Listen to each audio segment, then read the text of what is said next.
When we heard about what COVID was doing in the Far East, in parts of China and in the eastern part of the world, for us here it was like, no, it cannot reach here.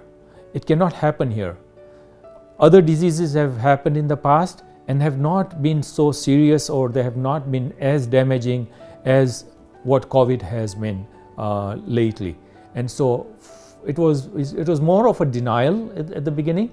And as time sort of elapsed, as time passed, it was then that it really sunk in, no, that this is something extremely serious and we have to take this very, very seriously. Our lifestyles have changed, yes, but we need to keep safe. We need to stay safe, and we need to take care of each other. It's extremely important that we do take care of each other, and by not meeting with people, not intermingling with people, I believe that it is our responsibility to do that. And as Muslims, as Canadians, we have to abide by those responsibilities. It has always been challenging for immigrants when they arrive and come to Canada. And the reason I say that it has been challenging when they come to Canada is, when they come to Canada, I mean, there are a number of factors that impact their getting integrated into the system. And there are certain systemic factors, and all those different factors play a role. And COVID-19 has actually exposed, how some of these variables that impact people in their health, in their mental health, has impacted them even more with COVID. So some 30 years ago, when I arrived, I came with my education, my qualifications, my belongings, my lifelong savings, and expected that I'll be able to get a job. And time passed, time elapsed, and it became very difficult for me to get a job. Often I was told, you have the right qualifications, but sorry, you don't have the right experience. Or I was told, you are overqualified. And 30 years down the road, I find that people continue to experience similar challenges that I faced 30 years ago.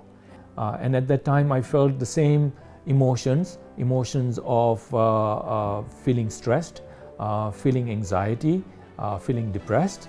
And those were all sort of things that I experienced at that time.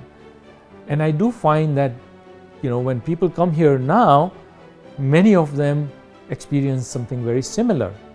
And with COVID, when you add COVID to the equation, it makes it even worse. We have seen more people of ethnic background being impacted by COVID. We have seen increase in mental health issues amongst racialized community, and so these are things that need to be looked at closely, and they need to be addressed.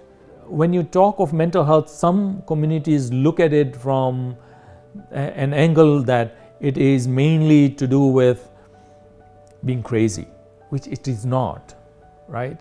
And so I must stress that with more education, as time elapses, as we move, as they become more educated, they tend to understand what the various levels of mental health could be, various stresses that it could be, and we need to break those taboos. We need to break those perceptions that people have regarding mental health, that it can only happen to somebody who only reaches at that particular stage. When I came over here, there were very few services that were available. There were few services that were being recognized as issues to do with mental health. Even at the workplace, it was not being recognized as an issue that needs to really be concerned about. And so we have changed. Things have changed. There are more services available now than there were before. There are more agencies now that provide those services than there were before. And so I believe that as time goes on and as we recognize and as we start raising those issues, things will continue to improve moving down the road on that continuum of improvement. Ansar means the helpers. And these were the helpers during the time of the Prophet Muhammad sallallahu alaihi wasallam. And they opened up. And they opened up to a community coming from a different town, a different place, and supported them in every aspect, in every regards. And so we are taking that example and trying to provide services to our brethren, to our community, to Canadians in every way possible. And so join us, be an Ansar, be a helper. You can join us in any way possible.